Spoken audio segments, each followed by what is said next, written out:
Hello friends, சங்குப்பூ எப்படி preserve பண்ணி நம்ம யூஸ் பண்ண போகிறோம் தான் இன்றைக்கி பார்க்க போகிறோம். பல்காக கிடைக்குமோ நீங்கள் மாதிரி யூஸ் பண்ணிக்கலாம்.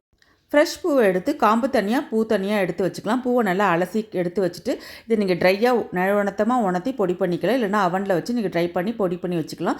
இந்த பொடியை எப்படி யூஸ் பண்ணலாம்னு அடுத்த வீடியோவில் சொல்கிறேன். இப்போ நம்ம ஃப்ரெஷ் பூவை எடுத்து அரைச்சிடலாம். ஒரு பிளெண்டரில் போட்டு நல்லா மைய அரைச்சிருங்க.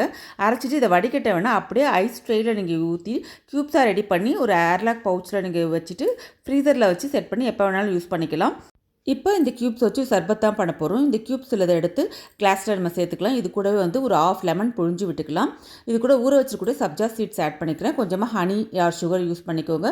கொஞ்சமாக ஒரு pinch chaat masala or salt use பண்ணிட்டு தண்ணி மிக்ஸ் பண்ணிங்கன்னா அருமையான உங்களுக்கு சங்குப்பூ சர்பத் ரெடி. இது கலர் பார்த்திங்கன்னா கீழே பர்பிள் கலரில் இருக்கும். பிகாஸ் நம்ம லெமன் புழிஞ்சதுனால அந்த கலரில் இருக்கும். மேலே நல்ல ப்ளூ கலரில் இருக்கும். அட்டகாசமாக இருக்கும். கெஸ்ட் வரும்போது நீங்கள் இந்த மாதிரி சர்வ் பண்ணிங்கன்னா ஹெல்த்தியாகவும் இருக்கும், செம்ம அட்ராக்டிவாக இருக்கும். ட்ரை பண்ணுங்கள் ஃப்ரெண்ட்ஸ்.